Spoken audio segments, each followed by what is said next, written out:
ప్రపంచ సృష్టి ప్రారంభంలో మహర్షి కశ్యపుడు అనే గొప్ప ఋషి ఉన్నాడు. ఆయనకు 2 భార్యలు. ఒకరు వినత, మరొకరు కద్రు. ఇద్దరూ తమకు సంతానం కావాలని కోరుకున్నారు. కశ్యపుడు వారికి వరం ఇచ్చాడు. కద్రు 1000 సర్పాలుగా పుట్టే సంతానం కోరుకుంది.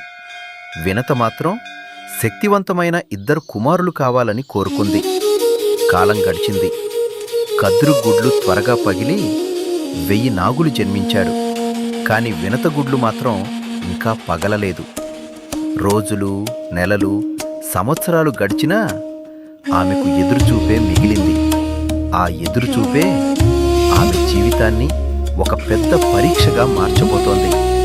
ఒక చిన్న తొందరపాటు, ఒక చిన్న నిర్ణయం వినత జీవితాన్ని శాశ్వతంగా మార్చబోతోంది.